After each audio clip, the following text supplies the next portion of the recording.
Whitecap is proudly supported by Sail Canada's BMO MasterCard.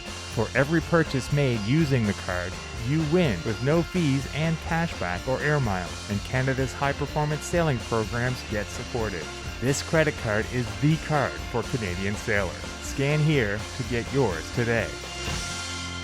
Hey, welcome to Whitecap, the Canadian Sailing Podcast. My name's Dave Krypton, longtime sailor and passionate fan of Canadian sailing. I also manage a sailing collective in New Brunswick called the Skull Island Race Team. Today I'm talking to legendary coach Agustin Ferrario, or Og as he's pretty much universally known. Originally from Argentina, he's coached at the Royal Nova Scotia Yacht Squadron, has been Sail Canada's youth squad coach for numerous world championships, and has been newly appointed the program director of We Can Foil. He was Canadian Sailing Coach of the Year and three-time Nova Scotia Sailing Coach of the Year. You've coached everything from opties to foiling nacras and everything in between, I've heard you say.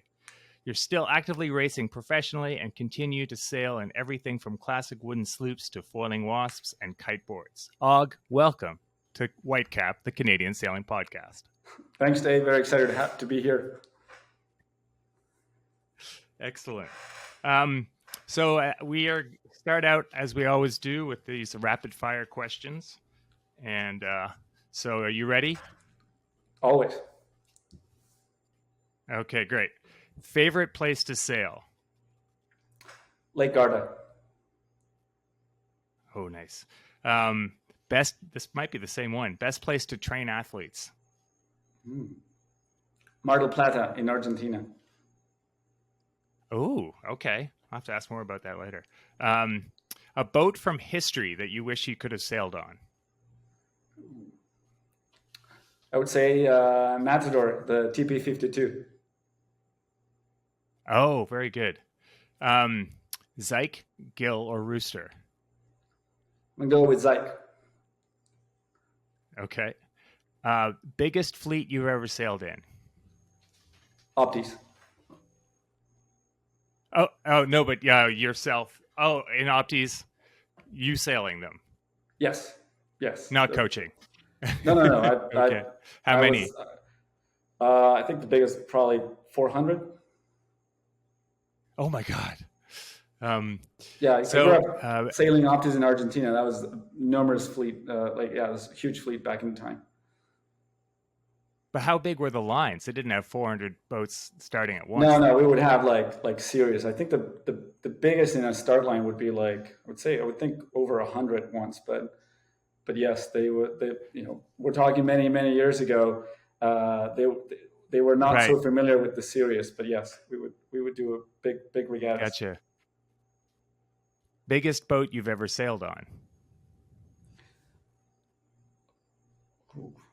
I'm going to say 70-foot racing boat.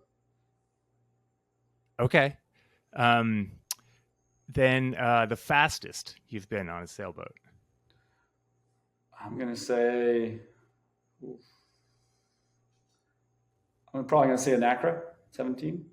No, okay. Actually a Nacra 20. No, that's Nacra 20. Okay. What was the speed? It was 28 knots. 28. Jeez, that's crazy. Okay.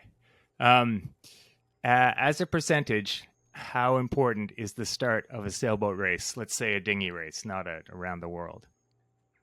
70%. Okay. For a laser, main sheet cleats or none? Well, I'm going to go with width. I'm going to go with excellent main sheet cleats. You're in the minority, but a lot of great guy. I think Tonsi uses them, and I know Bruno Fontes uses them, and I use them. So. For racing? You mean for racing? While racing? Yeah. While racing. Yeah. Well, not using them, not cleating while you're racing, but having them there. I mean, I use it for lots of different things, but often just to fix something. If I have something I have to fix, I can cleat the main, go up and fix it and come back. Anybody that has raced lasers for a long time and has done their fair share of laser sailing around the world knows that every now and then you're going to sail at a random venue where the sailing back to the club is going to be long, and you don't always have a coach that will tow you back or anything, and the cleat is your best friend. Excellent. Longest tow with the coach boat? Oof, I'm going to say in New Zealand, in Auckland, I'm going to say probably over an hour tows. Oh my God. Yeah. That was you were pulling Nacras? Yes, Or and that that was was the actually youths? no, that was the NACRA 17 World Championships. I think it was 2019, and it was the NACRA and 49er Worlds, and they had a wide range of different sailing areas, and a couple of days we had Okay. to sail really far off where the boat park, and I remember the NACRA's our fleet was way out there. We did like about an hour of towing or over an hour of towing at like fairly probably doing at least 14 knots or something like that, 13 knots. Oh God. Was it worth it? I mean, Um, was the venue yeah, or no, the sailing was phenomenal. Yeah, never, right? Auckland has never disappointed. Okay. So I have a couple of listener questions that fit in quite well. I have actually quite a few. I think I have 4 or 5, which is the most considering I just put it up a couple hours ago. But 2 of them fit very well into this rapid fire section. The first is from Braden F. Gray, who asks, "Does your hair length correspond to your speed?" uh, I would say no. Good. And the other is from Trevor Perrick. He asks, at the Panama Games 2023, I guess he's saying, Panama Games 2023, Panama or 49er Pan gold at, sorry, Pan Am? Pan Am's. The Pan Am Games, Yeah, yeah. he's saying Panama, but Pan Am Games. Okay, so he's Okay. asking, at the Pan Am Games, 49er gold is at stake. And in the medal race, there would be Argentina and Canada. Who are you rooting for? Oof, that's a super tough one. Now I'm gonna say Canada. Oh, good. Excellent. So excellent. Good work. Good work with the rapid fire. Yeah, I'll say I'll be happier, and I think Canada is in good need of some gold medals so yes, Argentina had a gold medal at the Oh Olympics yeah, in 2016, so yeah, good. I think we could all use yeah, some silverware. definitely. I wanted to ask you, since you brought up, or you mentioned the NACRA 17 Worlds in Auckland. Can you tell me? I know you. Can you tell me about your experience at the NACRA 17 Worlds that we just had in Nova Scotia?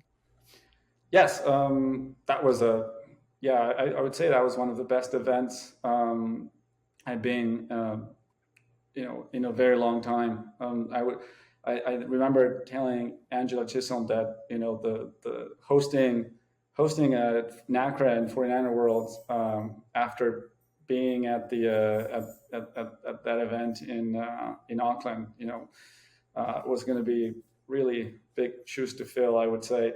Um, but I think they did a tremendous job. Like the organization, I mean, the sailing in St. Mark's Bay, of course, it's fantastic, but the organization Yeah. around it was phenomenal, and the local support was unbelievable. Yeah, I was able to get down for one day as well, and I was blown away with how well it was organized, and also just how those big venues like Cork and other thinking of Dunleary, all these places that are like kind of big. They feel like big boat parks, but St. Margaret's Bay at the Hubbard Sailing Club, it felt like just a little club. Even though there were hundreds of boats everywhere, it still just felt like there were trees places, and it was really cozy.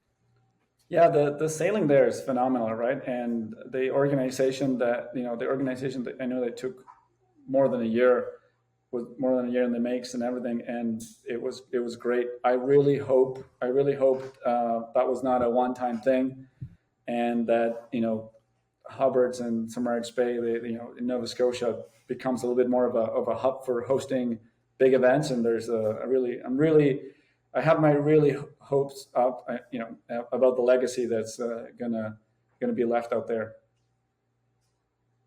Yeah. I mean, not to jump into Nova Scotia sailing politics, but that's a much from where I'm sitting, that is a much better place to sail out of than St. Margaret's Sailing Club. Or certainly, I don't not necessarily better, but if you get out into the middle of St. Margaret's Bay a lot quicker. And so I don't know. I think as a sailor, I would prefer to be out there. Yeah, no, I think that there's no doubt.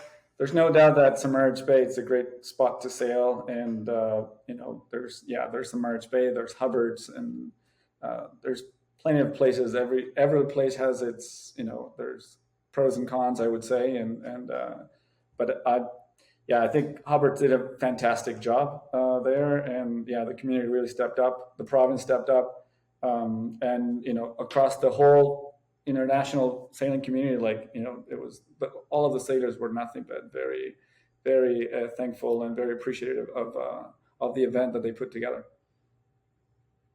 That's awesome. That's so great. So yeah, tell me about your new job. You are now the program director at Weekend Foil. Yes. What's it all about?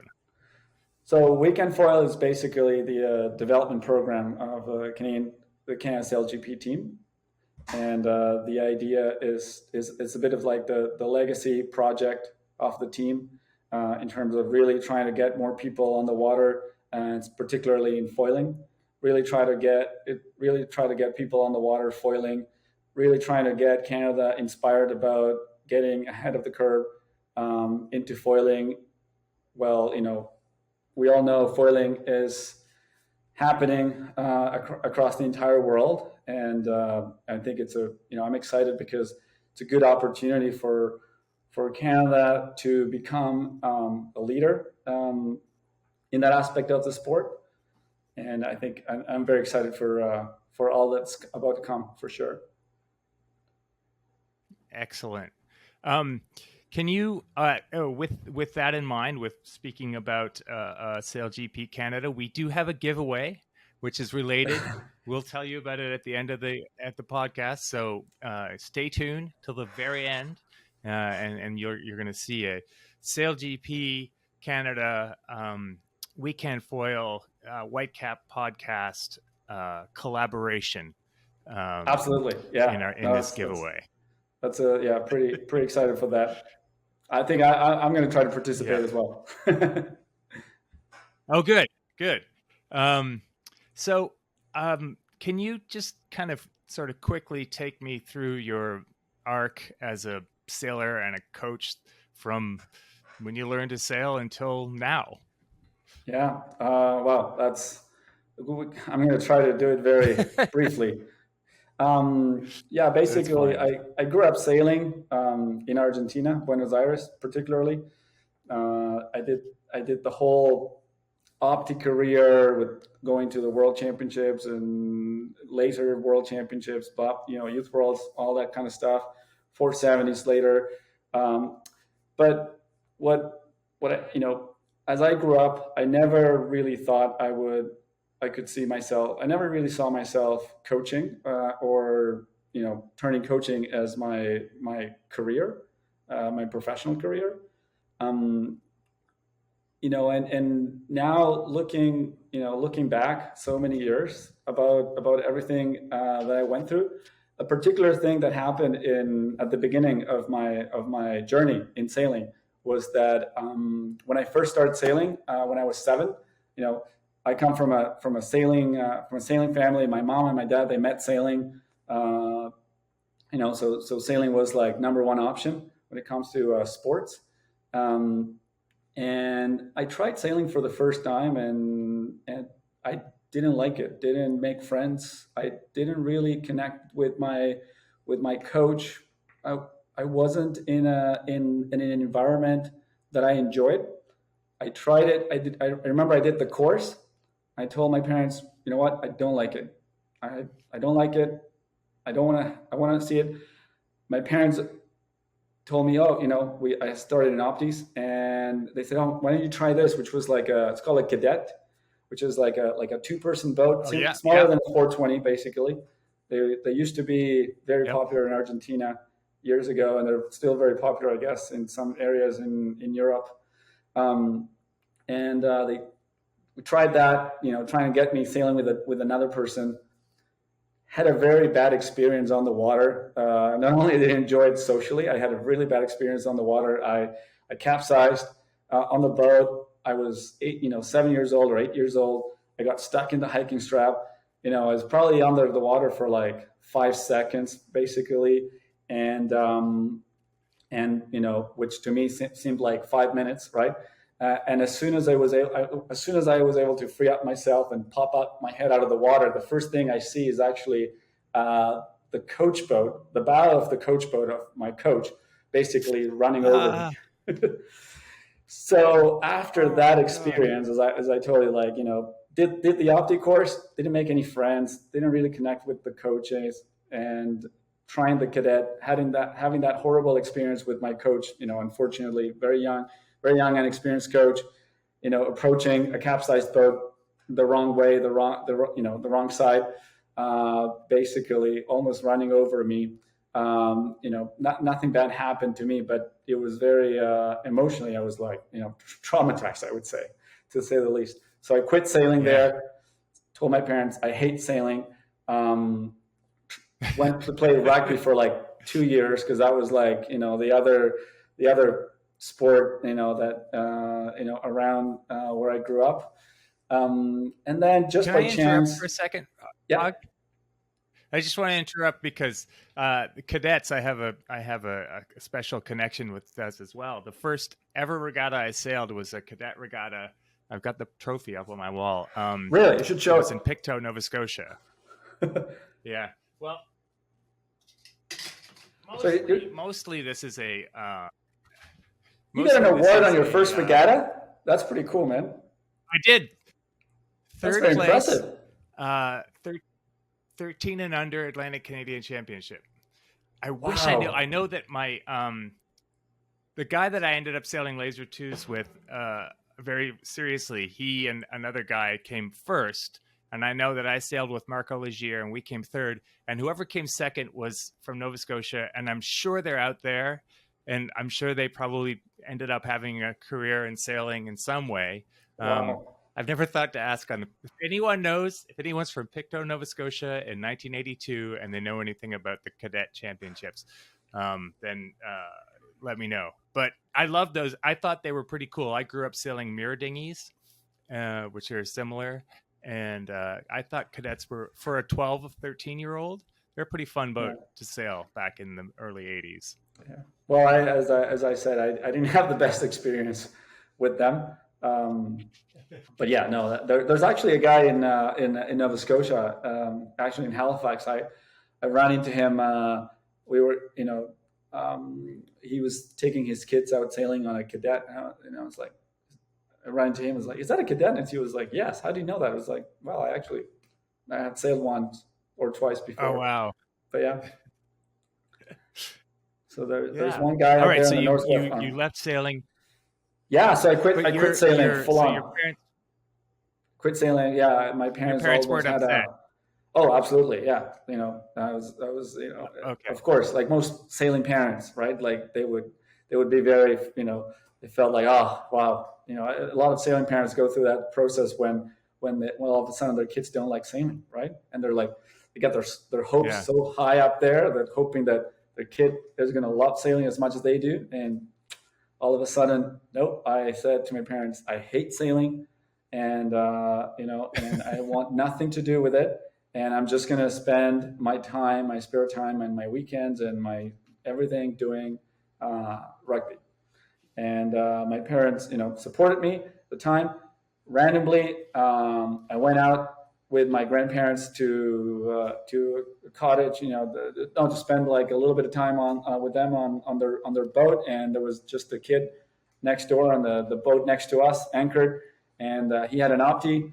and he was just like casually sailing it out of the beach and this and that, and there was nothing else to do around.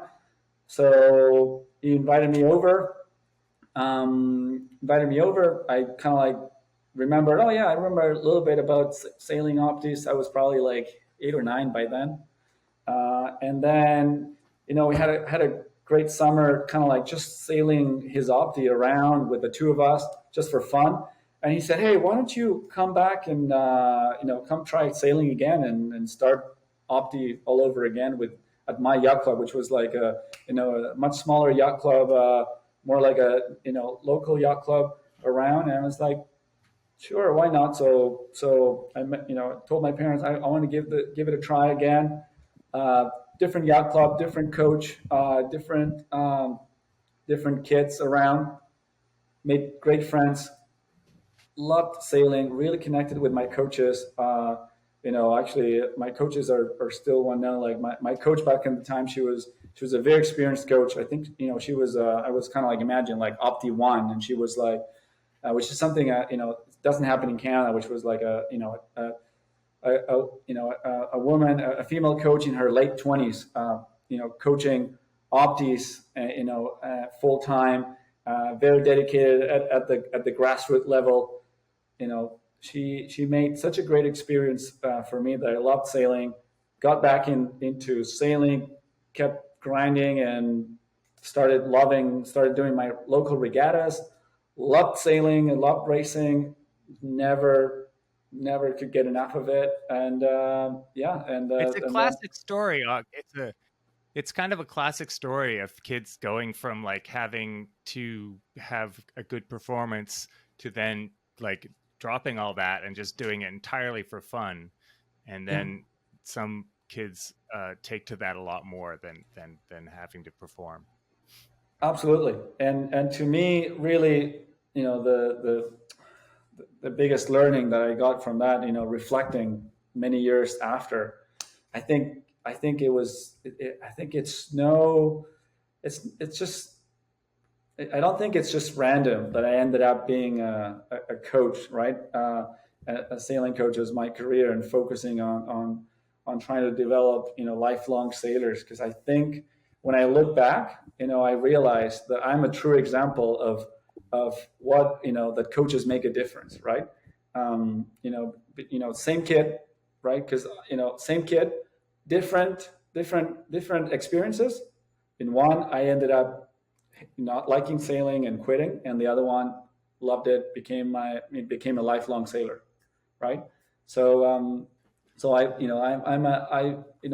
always reflect on that, and I realize I'm a true example of that anybody can love sailing. Because I don't know if it happens to you, but I hear many times around boat parks or around coaches or parents, "Oh, that kid he or she was, were never going to like sailing. They just don't like it. They were never going to like it." And sometimes, you know, um, programs or the system that we have in sailing kind of like some way, not saying on purpose, but in some way kind of like gives up on kids, right? Um, I have a sister who's also somehow of an example on that. I have two younger sisters. One loved sailing from the very beginning. Now she's a coach, and she coaches the biggest sailing program in New Zealand. And the other one, when we grew up, she didn't like it as well, but she got back into it as a social way in her teenage years, when she was like 15, 16, I think. As with a teenage keelboat junior program at the yacht club that the yacht club was offering for teenagers, just randomly, super social. It wasn't competitive. It wasn't about opties or dinghies. It was just casual, uh, you know, teenage keelboat program. And thanks to that, she never enjoyed the opti or anything. Thanks to that, she really fell in love with sailing, and she's like, never really into racing, but always loving cruising, right? So Yeah, again, another it's example of a amazing. lifelong sailor. Yeah, and I remember when I had Phil Robertson on the first time, and he said I said, what kind of advice would you give? And he said that you just gotta, what did he say? The outlier is that you have to have fun. Like, Absolutely. um, if you're having fun and you're trying to understand sailing, you're going to be a great sailor. Oh yeah, and I think that the key thing is you have to enjoy it, whether you enjoy racing or whether you enjoy cruising or you enjoy big boats or small boats or fast boats or small boats or you know adrenaline boats or whatever tactical boats. Sailing is such a unique sport that we're very fortunate that you can fit it can be a good fit for anybody because it has so many different options or opportunities, right? It has Mm-hmm. so many options. And another thing that I always remember about always the being a lifelong sailor more than just a well-known racer or something, right? Which is like the friends that you make along the through the sport. My best friends Yep. in life are still the kids that I grew up sailing with. My best friends, like my closest friends in life are those kids that I grew up sailing with. And I talk to them and we talk to each other every single day, right? And Yep. some of them stuck with sailing. Some of them stuck with sailing as a profession, right? Like I know Tomas from Sewanaka, for Yeah. example, right? He's Yep. like the sailing director or manager at Sewanaka Club. He and I grew up sailing opties and laters together. Or 2 weeks ago, I was a couple of weeks ago, I was in Argentina, and we gathered together with all our sailing friends. We had a barbecue together. Some of them already brought their kids and wives and all that. And I think it's awesome to be able to like meet up every now and then and just be able to connect and knowing that those people are going to be there through your whole life. So Yeah, yeah, it's amazing. And, people have said, there are so many different aspects of it that you can be good at or not good at. Like, you can be really good at, fixing your boat and making everything perfect. And then you're going to end up being better, or like, beating the kid that might be faster, but didn't check to see if he had a hull plug in. And for me, absolutely. what's happening a lot now, um, for me now, I've been racing for 40 years now, and I'm in the laser master circuit. And there's guys that have only started racing 10 years ago that are better or faster around the course than me because they're really into it and they get really fit, or and they love it. They love it. And that's another amazing thing. Like, we might all end up in the same place, even if we started in different places. And how cool is that there's tons of examples of people discovering sailing at all ages, right? And falling in love with it and really digging into it and being very passionate about it. I think that is awesome about our sport, right? Like you can be 6 years old and love sailing. You can be 100 years old and love sailing, and you can one of my best memories is for me is sailing with my grandfather, right? And the fact that Mm-hmm. I could barely read and write, and I was on a boat enjoying sailing with my grandpa, right? And I think that's really cool. The fact that it's multi generational, right? That can be mixed up and enjoy the sport. I think there aren't that many opportunities out there for people to connect from different generations, like sailing. I think it's awesome. And again, it doesn't It's have to be amazing. like that. It's Sailing can mean something different for everybody, right? Some people just Yeah. love going on a windsurf board and just ripping around on their own, or wing foiling, but it is so popular now, right? Yeah. It's amazing. And like, I'm something I would love to have happen and be more opportunities for adult sailing. There are a lot fewer than when you're 10 years old and you go to a sailing school. That's the world is set up for you to do that. But when you're 30 or 40 or whatever, and you think, oh, geez, I really like to learn to sail, there's not as many opportunities. I my home club in New York is the called the Sebago Canoe Club, and we do an adult sailing program every year. And it being the city, there are a lot of older guys like this. I've heard this story like 3 or 4 times where people have said, I grew up wherever in Moscow, and I used to see sailboats out on the lake, and I thought, wow, if I could sail someday. And then it's like their dream come true. They get to go sailing on on the bay, New York Harbor. So I guess the question is, what kind of opportunities can we give Yeah, older adults to learn how to sail? absolutely, and that's a very good point. I'll say one of the greatest friends that I made through sailing was actually a guy that didn't started sailing till he was in his 30s, for example, or late 30s. And remember, we met racing on a boat, that we would do some offshore racing, and you know, I have some of my best memories doing offshore racing was just being on the rail with that guy for miles and miles in the middle of the night, just plowing through waves, getting run over by waves, um, being cold. But the guy, but the guy would be so good at, being so good at telling jokes while we were on the rail and keeping the mood positive and up. He was amazing. Like, I wouldn't go on an offshore race if that guy wasn't there. And the guy didn't know how to drive a boat, didn't know barely anything about sailing, couldn't do a bowline even if his life depended on it.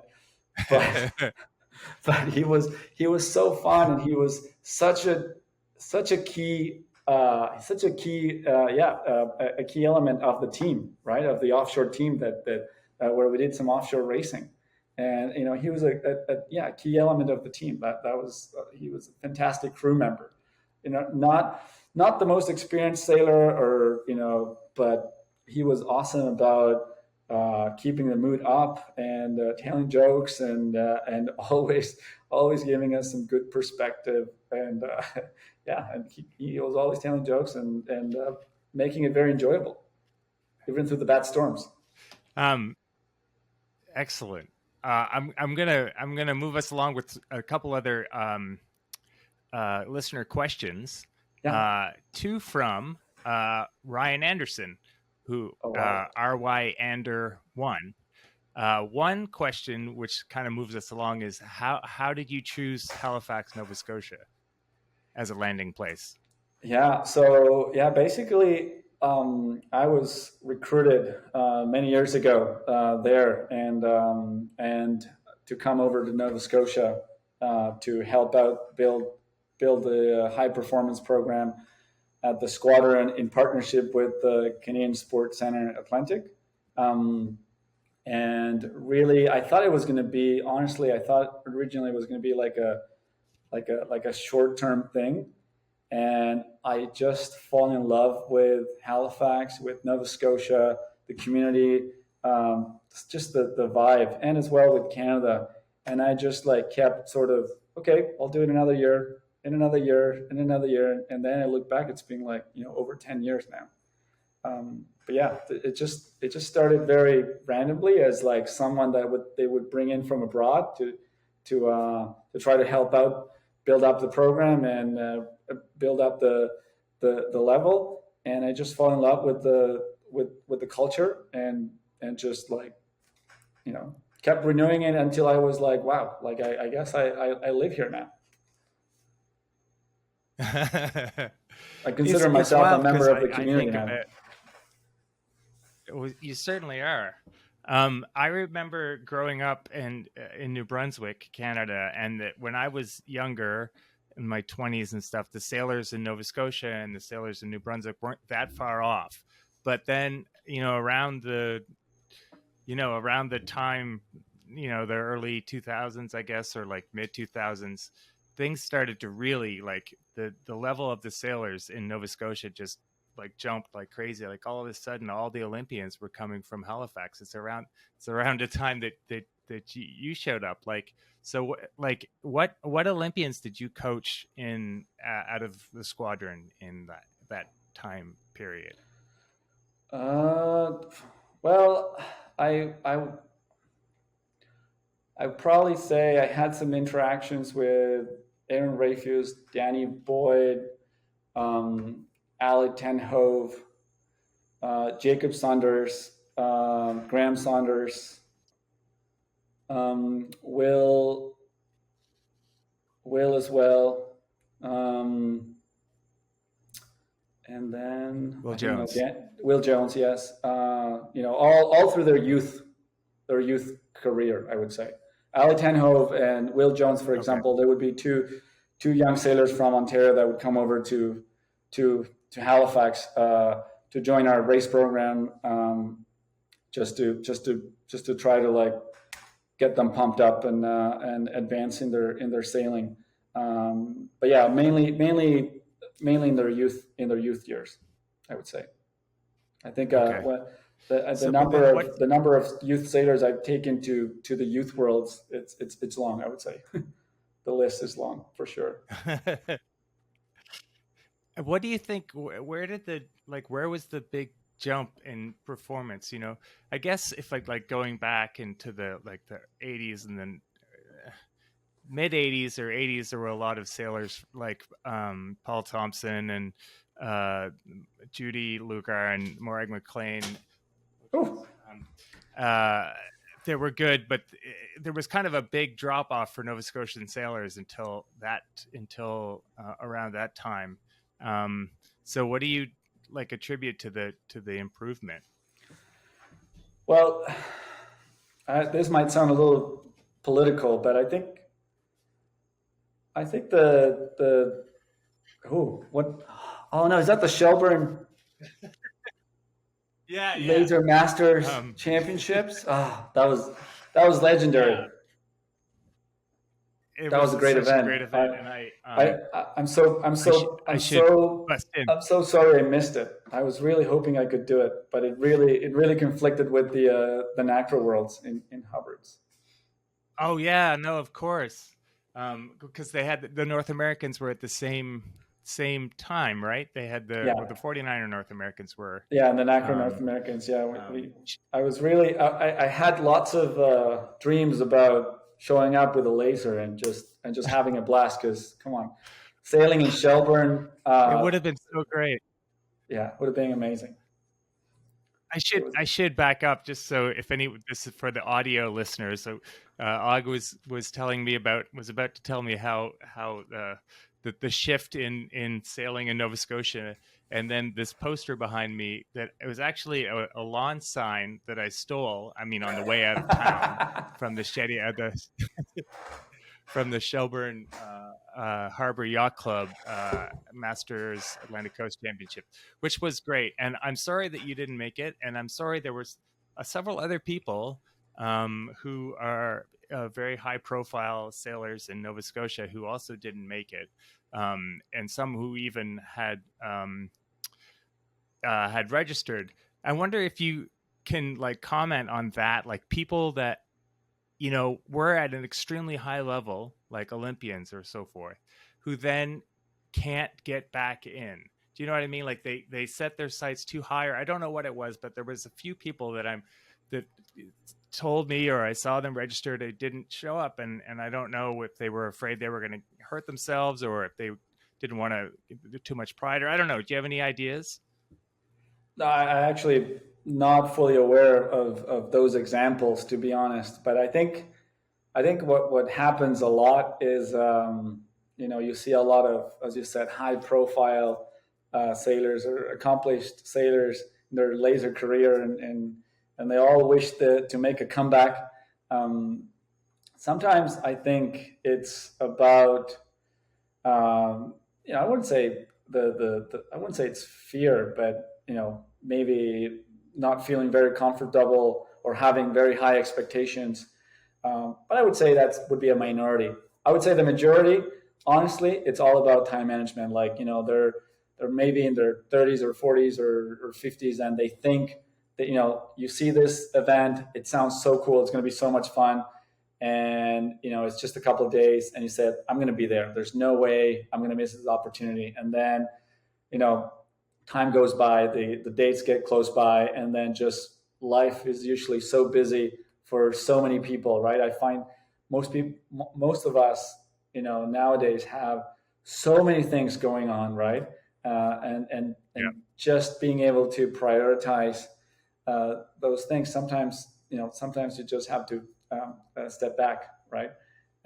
But I would say that would be the majority of the majority of the people who wished, like I was one of them, right? I was one of them who really Yeah. like thought I'm going to be there, and then I couldn't because like there was, I couldn't really miss coaching at the North Americans, right? That would have been a huge sacrifice, and commitment to our NACRA team, right? So Yeah, you're right. You're right.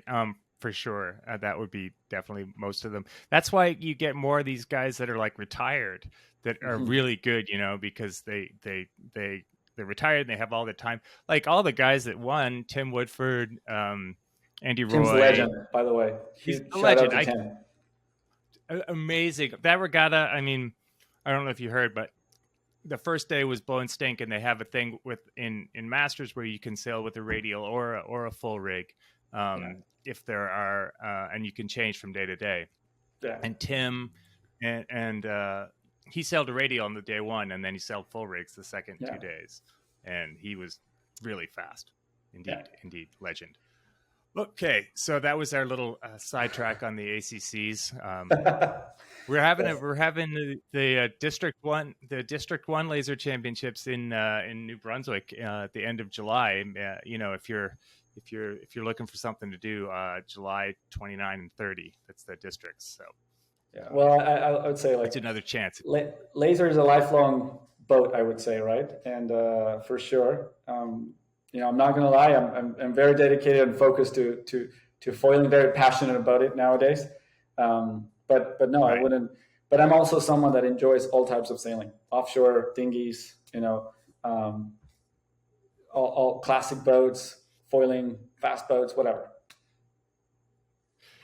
Well, let's push on to the last listener question that we have, also from Ryan Anderson. I think we don't interrupt, but I think we were going to talk a little bit about the. I think we left the topic halfway through. Oh, before we got into the Shelburne. Oh yes, yeah. Yeah. No, we were talking about the improvement. Yes, the meteoric improvement from what I could see anyway, as an outsider of Nova Scotia sailing in the those 15 years, let's say between 2000 and 2016 or 17, 18.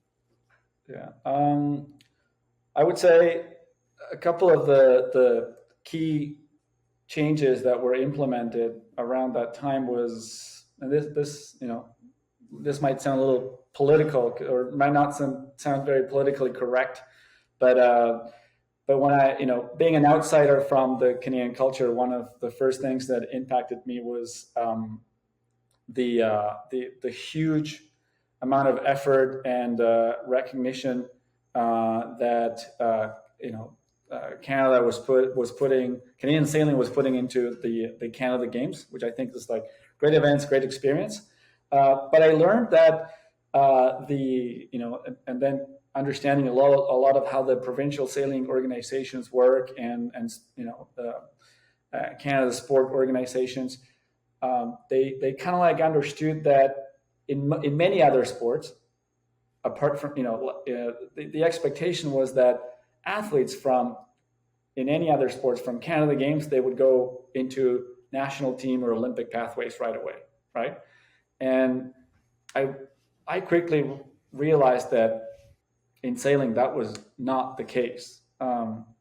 That you couldn't get Canada Games athletes out of the Canada Games and then got them in on the national team already or on an Olympic pathway right away, right? Like there was no direct correlation to me, and at the same time I realized that there was not a lot of emphasis around diversifying the classes that were being developed around, and also for example trying to offer more international exposure to more exposure outside of Nova Scotia or outside of Canada to the sailors, right?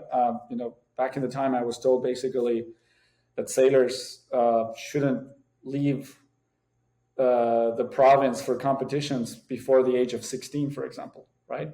Um, Oh, I was in one of among my first years. I remember somebody telling me that, right? Like that was like the way things were supposed to be followed in Nova Scotia, and that was different. I had a different perception, and I was new, right? Of course, the first thing I had to do is when I arrived to a new place is really learn, and understand the culture and the boat park vibe and how the culture worked around there, and really try to bring a different perspective.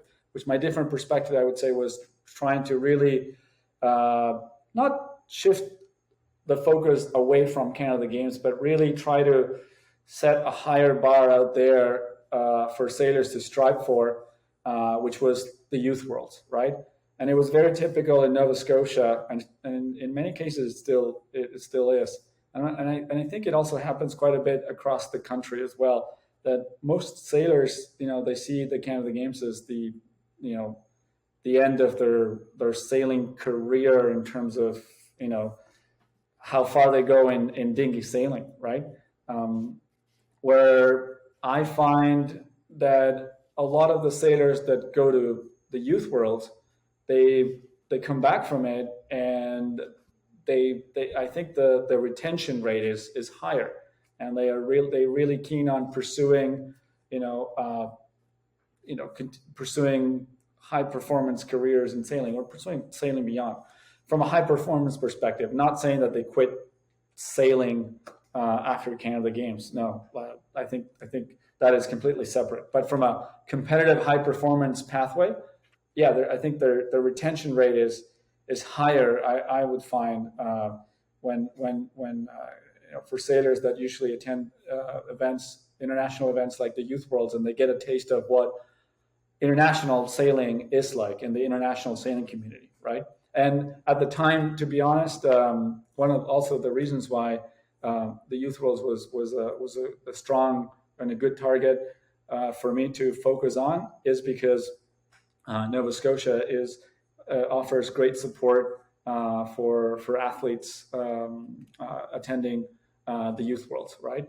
So it would be very fairly affordable for Nova Scotia sailors to attend that event, right? And then I would say nowadays with Sail Canada, the last couple of years as well, Sail Canada has also been putting a lot of some good resources behind it, and investing in supporting sailors going into the youth worlds as well. And I think now it has expanded even more with the Canadian Youth Squad, which is trying to aiming to support not just the one top radial boy or radial girl or radial or 29, or they're diversifying a little bit and expanding that as well, which I think is fantastic. Yeah, I mean, I could talk about Canada Games for hours on end, because I happen to have gone twice, but I know, and I know also that, like, for some provinces like Saskatchewan, for instance, and that's like a part where they get funding, like they get if their sailors do whatever top 6 at Canada Games, for smaller provinces, that is and for me personally, the big difference was that I don't think it's so much, but at the time, Canada Games was 23 and under, I think, in the 90s. I didn't know that. And then Youth Worlds is like 8. Yeah, I think it's 19 or 20 now. 19. I'm not positive, but it is older. It's older than the Youth Worlds by a couple, right? Yeah. Like Yes. you get another year in there, right? So for Absolutely. me, that's what it was. It was like, okay, I had done what I could do for Canadian youth. I'd sailed until I was 18, and I wasn't identified, as somebody to go on for whatever reasons. And so then I was able to keep sailing. I had a reason to keep sailing my laser for another couple of years to try to do Canada Games as somebody from New Brunswick. That was the thing. But I totally get what you're saying, that it's a very narrow thing. Like, you get like one sailor, you get 10 sailors in that event for a whole year, whereas you can take 10 sailors to Youth Worlds, and I think it's again. I think Canada Games is a great experience. It's basically like an Olympic Games within Canada, right? I think it's fantastic, and the fact that sailors get to experience representing their province with peers from all other sports. It's a great simulation or representation of what Olympic Games are, right? I think from that end, it's fantastic. It's amazing. I think that's a great thing Canada has. The Canada Games, oh, it's fantastic. Not every country has that, by the way, right? It's actually, I would say, very few. It's a minority of countries that run those kind of events. So I think it's awesome. Uh, the one thing that I was just not seeing the connection was in sailing and in Nova Scotia, where I was based out of, right? Is the connection between Canada Games and sailors on the national team or sailors on the Olympic team. That's the part that I saw a bit of a disconnection. That's why I decided it was time to bring something else to the table and try to bring a bit of a further carrot, if you want to put it that way. Right, something else right. to Yeah, that aspire makes to. sense. Yeah, yeah. So now we will move on, because this is sort of dovetails into this. Ryan's second question, which is, what is Aug's fondest memory as head race coach at our NSYS? Whew. I'm gonna say probably one of my first years. One of my first years we had a great laser group, and I remember going around. I think there might still be some videos on YouTube around, and we would be having with our laser team. I was coaching the laser team at the time, and we would just go out in Halifax Harbor and rip around. And we had, I remember having on video one of the sailors following me on the coach boat or alongside on the coach boat, and just having an epic capsize where like the guy was his name was Sack Dunn, and he was following me or going along the side, and then he kind of like wiped out, but in his boat would just like pitch boat like that. You could see the whole centerboard of the boat and everything. And it was such a good laugh, and you could see his younger brother Nathan. He was like barely on a 4.7. It was windy that day, so I had him on the coach boat with me. And actually, it was who else was on the coach boat with me? Alex Sapp, who you know very well, right? Oh, yes. Yeah. Alex Sapp was on the coach boat with me there as well, and I think he was filming or something. And you could see Nathan and Alex, 15-year-old Nathan and Alex, just having a blast, and I was laughing so much. And I remember I had to like cover myself with the mast and everything. Anyway, I remember from that generation of sailors, I think that was one of the I would say that's probably one of the first great memories that it brought to me. It was in the fall. I think it was like October. I remember having another one not many years ago. I would say we had as a little bit more closer one. We had a great we were sailing in November, and we showed up at the boat park. Beautiful sunny day in November in Halifax, and the temperature had gone below zero during the night. We showed up. There was snow, and all the boats were just all the boat covers were full of ice. Right, everything was frozen. I was running a laser session that day, and there were just a few laser sailors that were brave enough to show up. One was Daniel Connors, Ayrton Stein, Noah Adler, Elsie Gillis. And I remember one of the first things that they showed up, and I said, hey, they were like all very worried. They're like, are we even sailing today? Like, it's so cold. Like it was windy. And I was like, guys, you know what's happening. It's it's sun's out, guns out, right? It's sun's out, guns out kind of day. And they were like, Yep. "What?" I said, "Well, let's do it." And we said, and then they were like, "Yes, let's do it." And they got all excited about going sailing in freezing November with snow around.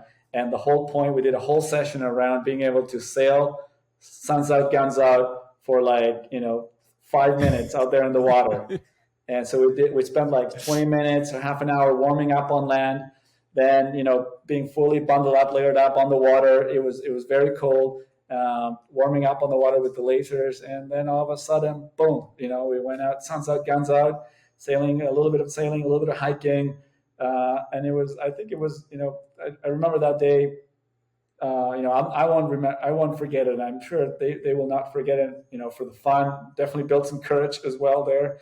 Um, and I think that's a day that all those sailors will never forget, because they still talk about it.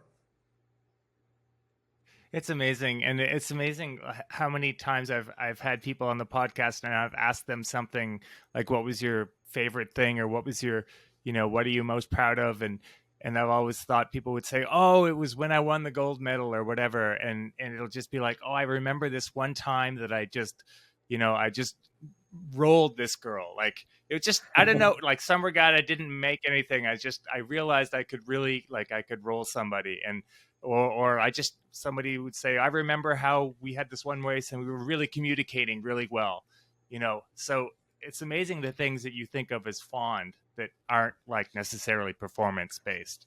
Absolutely, yeah. I mean, when I look back, it's not the races that you won or the silverware that you've collected, right? It's more about the friendships, and the best memories that stick with you, right? Like, it's the people, it's all the friends, and all the great memories, I would say, all the good laughs and all the fun, right? Like, a lot of my best stories in sailing are, in a lot of traveling, and maybe, if you ask me, a lot of the races that I did when I was 15 or 18 or 20, I might not be able to remember a lot of the races or what happened in what race, or what regatta, but I can definitely tell you lots of stories about what happened on land, and all the trouble we got into, and all the fun that we had, right?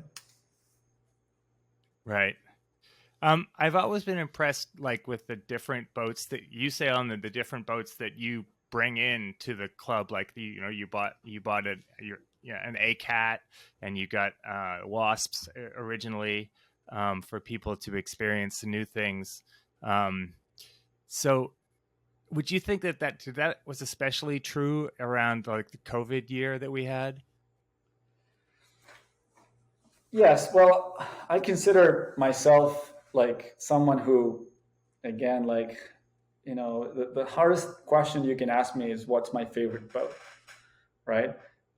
That's probably the hardest question you can ask me, because I'm someone that enjoys sailing, and I enjoy sailing all kinds of boats, and I also enjoy sailing in all types of, all different ways, right? Cruising, racing, and I'm very competitive. I'm a very competitive sailor. I turn into a very different person when I'm on race mode, and I can also, and I've also learned how to cruise and enjoy it and everything. I would say, really bringing in a variety of boats especially through the COVID times, it really allowed our sailing community in Nova Scotia and Halifax to really be able to continue enjoying sailing, and to, supplement for the lack of travel per se, right? Like, because for so many years we have been booming through traveling, right? Through exposing our Nova Scotia sailors to travel, right? Like, we've always been around trying to expose our sailors to the best sailing, to the best sailors, and that's how they got a lot better as well, right? Training at home, yes. Focusing on the training, yes, but then also making sure that we did our first share of exposure to good sailing. When we couldn't do that during COVID times, the learning curve should never stop, right? And to me, that was the priority, right? Because it would be unfair for that young generation of sailors to to feel that their sailing was stalling because of something that they had no control of, right? But I think we had control on, what kind of boats we could sail and what kind of boats we could experiment with. And that's when, I had been already getting into foiling myself, and I wanted to say, yes, this is the best. This is a great opportunity to start trying foiling and get everybody to try foiling, and or anybody who wanted to, really, and really start doing all the things that I always thought in the inside of me that would be awesome for our program or our sailing program or our community. But I never really had the time, or never put the focus on that, because we were always very busy on the qualifiers and regattas, and because yes, I was running a race program, and my, always developing racing, and it was racing and regatta, and there was never, it was never a dull moment really on that. And Yeah. COVID really gave me the opportunity to try things that I always had thought about, but never really had felt like I had the opportunity to try. Yeah, and it was really cool for those of us watching from afar. When so many sailing events just died, or there were no regattas and so many things, and yet it was and yet it's such a good sport for that. It was the ultimate socially distanced sport, right? So to watch what was happening in Halifax seemed really cool, and I might say that, like you said, you got these kids that were sailing opties, and probably would have spent the whole summer trying to get another half a knot out of their opti. You able to pop them into wasps, and I think that's kind of maybe where we've gotten to now, like the whole foiling takeoff and everything, and that all kind of started around then, like, you Yeah, think? absolutely. I mean, uh, you know, through the in 2020, really piloting all this other boats around our sailors, and really seeing how our sailors' learn curve was even steeper. Right? They've learned so much about sailing. They started understanding sailing way beyond the physics of just a lather and the boom bang of a lather, or the 420 or the 29er. All of a sudden, they were understanding sailing in other dimensions, in other ways, experiencing other boats. Even keel boats, not only just faster boats, keel boats as well. Right? We had we even had started forming a keelboat team with a FAR 30, where we had all kinds of young sailors in them, and now a lot of them really stuck with it, and now they love racing keelboats competitively, and they're now they're again lifelong sailors, and they feel like their competitive edge is most enjoyed when racing keelboats, for example, right? Which I think it's a great thing as well. But yeah, in 2020, then one of my biggest takeaways, like, yep, I really, not only I'm very passionate about foiling, which I thought it was like I was a bit of a lonely wolf there. Like, my wasp was probably was the only wasp in Atlantic Canada, one of the first ones in Canada. Uh-huh. I was a lone ranger back in the time, and I realized, yes, we need to this is not just something that I'm very passionate about. This is something that I should also try to help and share with others, and try to create opportunities for other sailors to enjoy it, right? So I started taking a lot of people out on the wasp and trying it out. Sailors my age, not only youth sailors, and I think I realized, yes, we need to start a foiling program, because it's same way we need to start a keelboat program. We need to start a foiling program. So 2021, it was the year when we started trying to, like, okay, let's start setting up a bit of a program where we can have a pilot program, basically, alternating foiling and different kinds of things. We got a NACRA 17 as well, basically. Max Nally's boat, which they were very generous to help us acquire that boat. So yeah, I mean, we didn't have a fleet of wasps or a fleet of NACRAs or wing foils at the time or anything, but it was just about enabling sailors to start dipping their toes into the foiling world, right? And then it started as a pilot program with just a few sailors, and then at the end of 2021, all of a sudden, Canada was going to have a SailGP team, right? LGP. And I was like, wow, Yeah. Honestly, I remember in 2021, while I was piloting this foiling program where I was having, I donated my wasp to the use of my wasp to the program, my ACAT as well, and we had this NACRA. One of our supporting parents also let us use his windsurf board as well to hopefully start generating into foiling boards.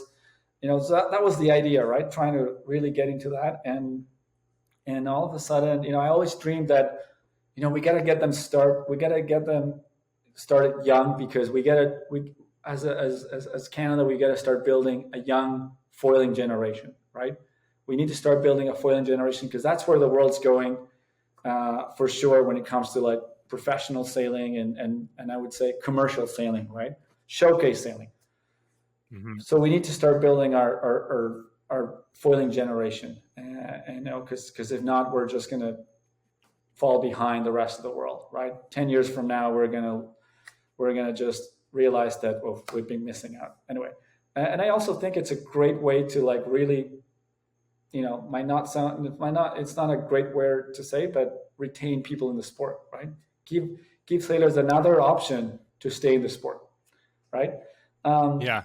So anyway, so that was it. And I always dreamed that someday with this foiling generation, we could even dream about Canada having a SailGP team. Right? If we have the sailors, years from now, maybe we can dream about Canada having a SailGP team, right? And these sailors might be the team and driving the boat and everything, right? But we got to start somewhere. We need the sailors, and boom, right? Fast forward, all of a sudden, Tyler Bjorn and Fred Fry showed up with a Canada's LGP team, right? And no one else than Phil Robertson on the wheel. It's amazing. It was such a surprise too. You're like, my wife is Swiss, so when we found out that Switzerland got a team, we were like, oh my God, this is crazy. Switzerland has a SailGP team. And then it was only a couple of months later that, really, Canada's who is doing this? How do we make this happen? And no, it's amazing that happened, and that it was happening as you were putting together the foiling program in Halifax. Yeah, no, to me it's been so inspirational, I would say, right? As a coach, and something that I dreamed about, it could happen, hopefully, maybe, right? Years, 2025. I remember telling sailors, come on, if this foiling thing it might lead you into a SailGP team in maybe 5 years from now. All of a sudden, boom, 2022, Canada's on the start line. Amazing. So how does it, so you have the program Weekend Foil. First of all, is it something different than the Canadian Foiling Academy? I'm always confused about those two things. Yes, so the Canadian Foiling Academy is basically the foiling program out in Halifax, and Weekend Foil is basically the legacy program of the Canada SailGP. So yeah, two different things, but needless to say, lots of collaboration and constant ongoing work going on, working together in all routes. Absolutely. I mean, I was myself and Lee Gifford Sims were the ones who started the foiling academy, and it was mainly a way to name basically the foiling program, and also a way to open it up beyond just the squadron race team program, right?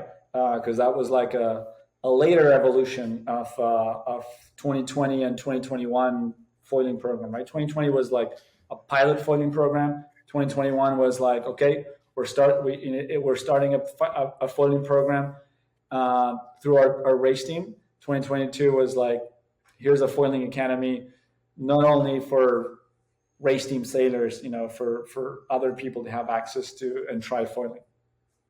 And it was anyway, Right. and that was the foiling academy. And then, yeah. Sorry, go ahead. No. Yeah. So the Foiling Academy, then, if I'm understanding, was kind of the pilot program at the squadron, and Weekend Foil is connected to Sail GP specifically, or it's an offshoot of Sail GP. Yes, of Canada's Sail GP. Yes, the Weekend Foil, basically the Weekend Foil program is more is to get Canada into foiling, right, and get Canadians foiling, get Canadians inspired into sailing through foiling as well.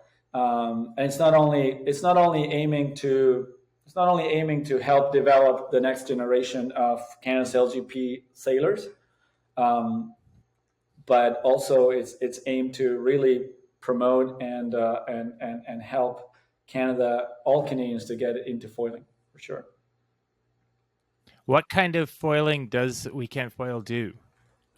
What types? So, what types of foiling? So, we have we have two streams, right? We have the I would say the competitive stream, which is aimed for competitions, developing foiling athletes, right? That would go through the stream of we're not only we're trying to offer help sailors get into the WASP or foiling boards, but also supporting them at WASP events, right? That's another thing we're doing.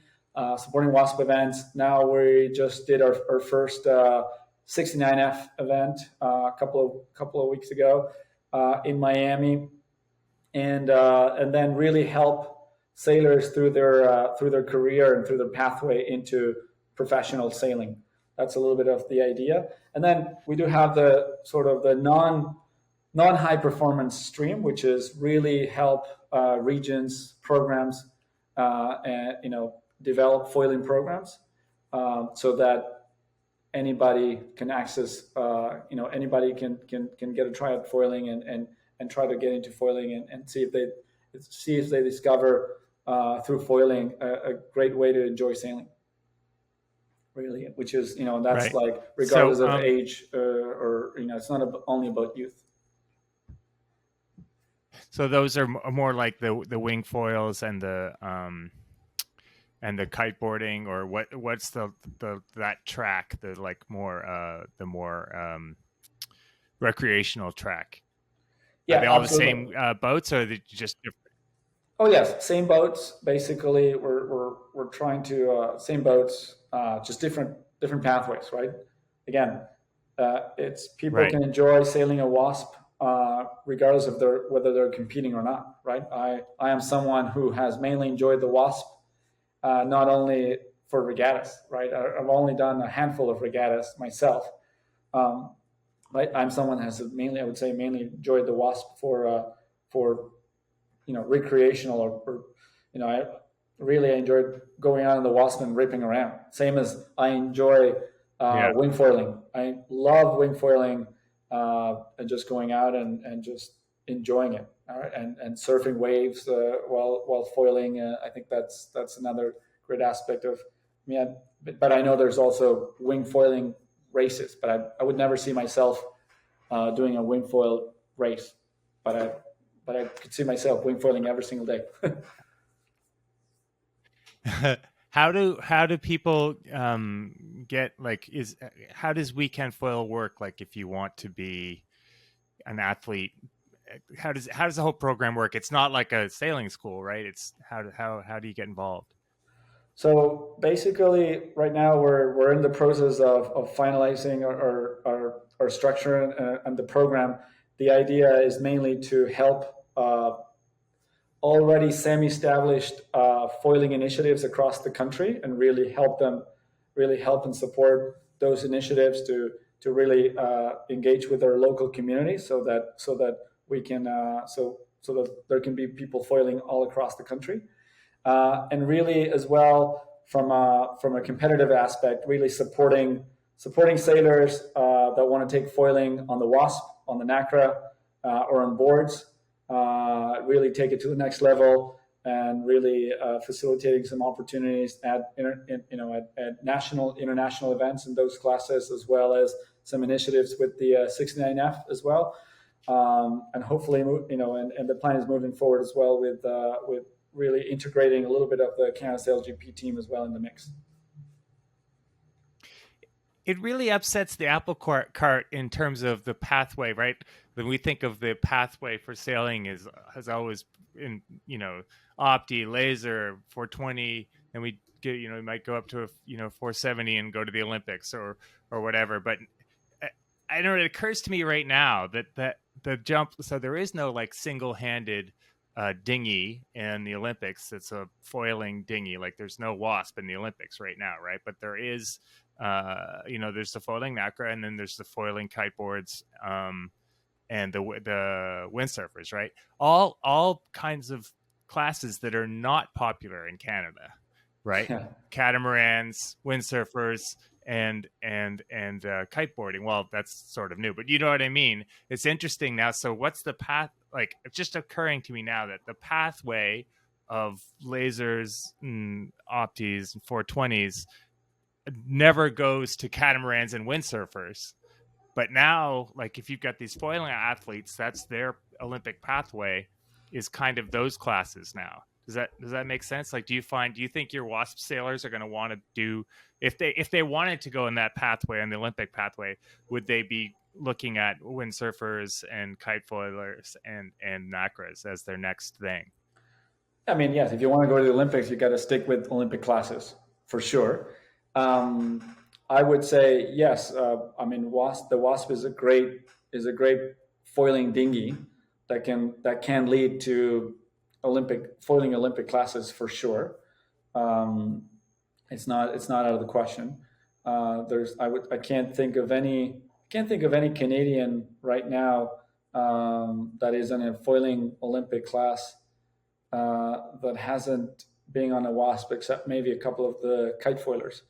But when it comes to the pathways and the numbers, just going back to your previous comment, I wonder, when it comes to the pathway, yes, I agree with the dinghy pathway, right? Which you're going from the traditional dinghy pathway in Canada is they go from the Optis to the 420s or skiffs, or then lasers or lasers and double handed into skiffs or 470s.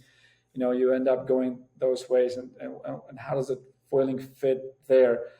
But I would say that I wonder if there's potentially more kiteboarders in Canada than there are laser sailors, right? It's just the matter.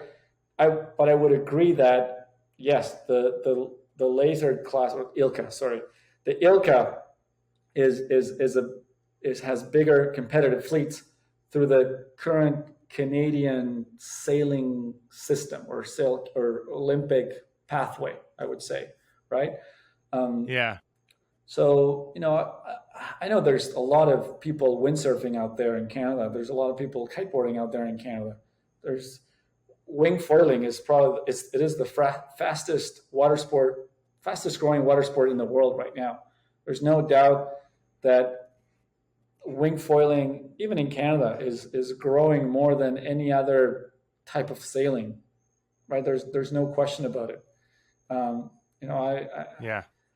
I don't have the crystal ball, but I wouldn't be surprised if a couple of years from now there's all of a sudden we start seeing wing foiling or board foiling or foiling more included in all the sort of like the dinghy pathway per se, right? There's no doubt that all of the I would say all of the America's Cup sailors, SailGP sailors, they all do their foiling, their single-handed foiling on the side, whether it's wing foiling or moth or wasp sailing. They all do their Yep. single-handed foiling on the side. I can mention lots of examples of high performance sailors or Olympic sailors that are in non foiling Olympic classes that are doing lots of foiling on the side as well, right? Peter Burling and Blair Tuke, they were the best in the world in 49ers, and they were already sailing, foiling boats even way before they got their last medal at the Olympics, right? So Yeah. I think that's It's yeah. it's foiling. It's definitely coming. It's here. I would say it's here to stay. It's not going anywhere. It's not a trend or anything that might fade out in the near future. I personally believe it is the future of high performance sailing and professional sailing. There's no doubt that 50 years from now, we're still going to be there's still going to be people sailing in wooden boats or ilkas or skiffs or 420s or opties. Absolutely, because it's good for the sport for all of that to stay around, because it only gives more options. It gives more excuses for people to stay in the sport, and I'm all about that. Right? Enjoy sailing, whatever floats your boat. Right? But when it comes to foiling, yes, I'm very I'm a big believer that is the future of high performance or professional sailing and commercial sailing, if you want to call it that way. And I also believe that It's the interesting. way the Olympics are going, I think the Olympics are going to get closer and closer to commercial sailing for sailing to become relevant at the Olympics, right? I mean, I don't there's know no what you doubt mean. about What's that. commercial sailing mean? Commercial sailing, I What is call it commercial sailing? Yeah. commercial sailing. I refer to commercial sailing to the sort of the sailing events that are financially sustainable in a way that will attract sponsors that can attract professional sailors that can actually attract sailors that is what they do for a living, right? Nowadays, they're and even if you look at it, I don't think there's many Olympic athletes right now that can. I don't think that can do an Olympic campaign without dedicating that without being full time athletes, right? And to me, that's their profession. Being an Olympic athlete, that's their profession, right? That's their Right. 20 years ago or 30 years, 40 years, 50 years ago, you could be, I think it was good for, it was okay to be, to be an Olympic sailor and also have another type of career or profession, right? You could be, you didn't need to sail full time year round to be an Olympic sailor and be successful in that. But nowadays, the way Olympic sailing has gone, I'm not saying for good or for bad, is full time dedication, and that's it. The only it's a full time job basically, in my understanding, and that's That was kind of eye opening to me when you said that there were probably more kite foilers in Canada than there were laser sailors, and I'm sure you're right, and it kind of played into what you were saying about when I said, are these people going to go and do cats or IQ foils in order to like go to the Olympics? And then you answered, you said, well, if you want to go to the Olympics, then X, Y, and Z. But I guess what you're saying is the pathway doesn't have to be the Olympics. It can be professional sailing. It can be, I mean, for high performance. Yeah. It doesn't have. That's not the only way to go. You tell me how many. You tell me how many lace Ilka sailors are in the country, and tell me what's the ratio that go to the Olympics, right? Like the Olympics is just like less than 1%, right? Like it's just a very small. It's a small handful of sailors that get to go, which is like huge, right? Like huge accomplishment, absolutely. There's no doubt about it. Um, but the reality is 99% of the sailing community, it's will not it's not they will not go to the Olympics. So in the same way as 99% of the kiteboarding community or catamaran community or windsurfing community will not go to the Olympics. They might not even want to race. They might not even want to race. Exactly. Right. And it's like when they were talking about putting offshore racing at the Olympics, right? That didn't mean that if there's lots of offshore racing in Canada or around the world, but that didn't mean that then all of a sudden if you were doing offshore racing, it was aimed to go to the Olympics, right? Same way as if you could be a dinghy sailor without aiming to go to the Olympics. Right. That offshore, that was we might have talked about this before. Um, uh, there was talk about a team race event at the Olympics, right? Um, and that seemed very interesting to me. And like on the other end, from what I imagine it being, you'd have they would be sailing in slow boats of some kind, and it would be a regular team race 2v2 or 3v3, and they'd have your country's colors on it and everything, and it would be super exciting because everyone's backing off and trying to hit each other, and I think that people would really enjoy that. But that's at the other end of people wanting to watch people blast off 50 knots on a kite foiler, right? So I guess I don't know. I guess both things are interesting to people in different ways, um, and that's my way Yeah. of also saying that I think that would be really cool to have a team race event at the Olympics. Yeah, but you've heard that rumor. There's so many rumors, right? I've heard so many other rumors about all the things that they're looking into putting in the Olympics, right? And I think the fact that people like you and me are getting getting all those kinds of rumors goes back to my point about what a strong effort sailing has to put to remain relevant at the Olympic Games.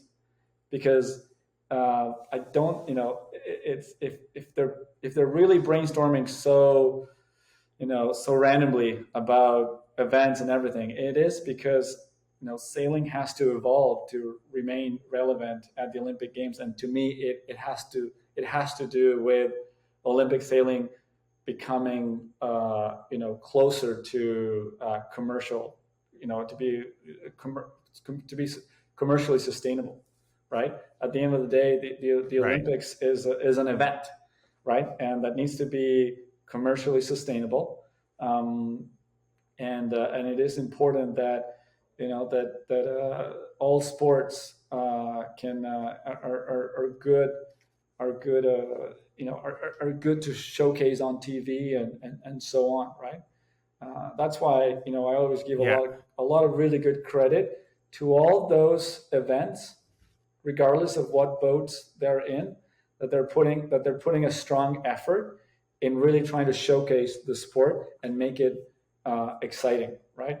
So beyond just SailGP, of course, is the obvious example, right? On on an event that's putting a strong effort in making um, and making sailing commercially sustainable and showcasing it in a way that people are interested in watching. Right, I got so many friends out there that they're not sailors, and that they're really into SailGP because they don't know how to sail, but they love SailGP and they're into it. They watch it, It, they follow it. it's cool. It looks It looks like F1 or whatever. And also there's the national part of it too. Like people are just like, "Oh, I want to hope for Canada because we have a boat there now." Exactly, and it exactly, and I know CLGP. You hear a lot of people. It's same with the America's Cup, right? Like when all this, a lot of the foiling thing, right? You hear a lot of people saying, "Oh, that's not real racing," or "That's not real challenging or real sailing or whatever." And again, right?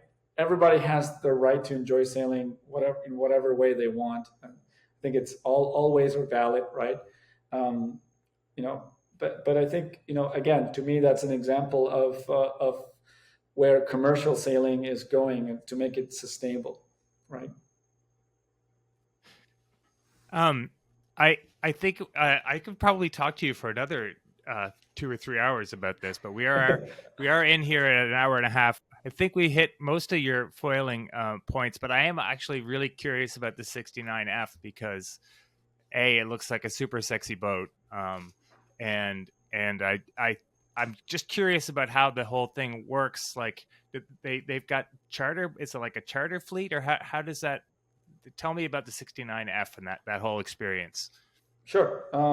So yeah, basically, it's a boat. It was designed actually by two Argentinians, and it was and basically it's a company.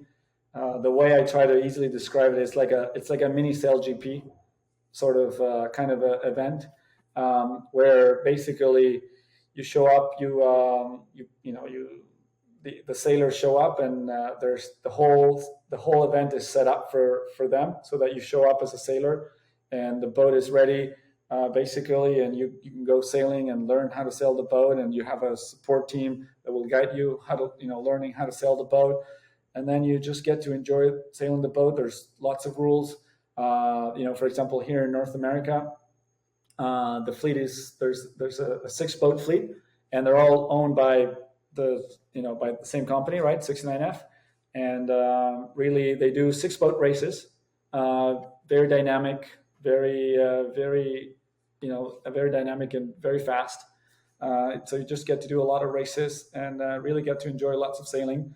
The boat itself, I was very impressed. I got to sail it and enjoy it and really try it out as well. And I was highly impressed with the performance of the boat. I could really tell all the design concepts and features that really worked out of that boat. Interesting things is the boat is super easy to foil, right? It's has massive Okay. foils and you'll see them. The boat has massive foils for how in comparison in proportion to the boat. The boat is very overpowered with the sail and everything.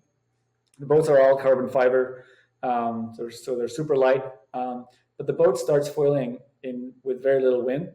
The boat is very stable when it comes to foiling. So it starts foiling very easily at very low winds. Once it's foiling, it's very stable. Um, and then it's not that one of the key things that rewards is teamwork, right? Make sure it's a good coordination between the three people on board or the four people on board. And one of so it's a I found it, I was very impressed with the boat. Fantastic boat. It also performs. One of That's the, also cool. a very interesting part is it performs extremely well in light winds when it's not foiling, which is really hard to find a foiling boat that also Oh, sails wow. well when it's not foiling. So yeah, we had in Miami couple of days where there was light breeze, not non-foiling conditions, and it turned into like a 49er race. You sail the boat like a 49er or like a 29er, and it was the boat Uh-huh. has a centerboard, so you basically lift both foils up, and you just sail the boat with the centerboard down, just on full displacement, full on like a 49er. You have the wings out and everything. You just do the same thing. It was awesome to watch and to experience that. Oh, that's Really, cool. That was really good. yeah. So It we was had we hard had to see that, like to take it from the pictures, like it didn't seem like they were actually, like when they weren't foiling, that they were actually moving. So Yeah, it didn't. Yeah, that's cool. I could tell we had really, this sounds weird just for me saying it, but we had really exciting races in like 3 knots of wind. Wow. Right. So really exciting races. And this is not just coming from me. This is coming from the sailors. Right. And remember, in one of the debriefs, we asked the sailors like, hey, actually they asked the whole fleet. So what did you guys think? We were racing in 3 knots of wind, no foiling at all, because there's usually the debate among foiling classes whether should they be racing, should they bother racing when they're not foiling, right? And there's different views on that. And everyone, the whole fleet at the 69F event said absolutely, the racing was good. If it's not foiling, no worries. The racing is still very exciting. Of course, foiling is a lot more fun, right? A lot faster. But everybody felt like that they had a good run for the buck for sure. All right, so we're gonna do, you are going to have five T-shirts, 5 Zyke Sail Canada or Sail GP Canada T-shirts. Is that what you're going to have to give away? Yeah. So basically, for all of you guys out there, for everybody out there listening, we just wanted to offer a little giveaway through our Pickup 3 challenge. And so what we're going to challenge everybody to get into the Pickup 3 challenge, which is basically pick up 3 pieces of garbage around the water, around the coast or the shore near the water. Just do a little bit of a cleanup. Challenge somebody else. Challenge your friends out there to do it as well. And the first 5 people to post on social media doing their Pickup 3 challenge and challenging somebody else, tagging Whitecap podcast, Weekend Foil, and Sail GP Canada, we'll get a Zyke Canada Sail GP Team T-shirt that will be sent to you directly by us. And I think hopefully this will inspire people to get into the Pickup 3 challenge. And we might throw in some Whitecap stickers as well. Fantastic. There you go. Go Dave. Yes. Excellent. All right. Og, thank you so much for coming on the podcast. I appreciate it very, very much. I appreciate your time. Thank you. Well, thanks, Dave. As I said before we started recording, I'm very thankful for everything for this podcast. I think you found a way to make a huge contribution and have a great positive impact in Canadian sailing. So a big thanks to you and the people behind you supporting you as well. Your family, Sail Canada, and everybody around. I know it's a lot of work. I know you put a lot of passion, not only a lot of work, but a lot of your passion. And I think it's awesome. Cheers to many of this. Oh, thank you very much, Og. I really appreciate it.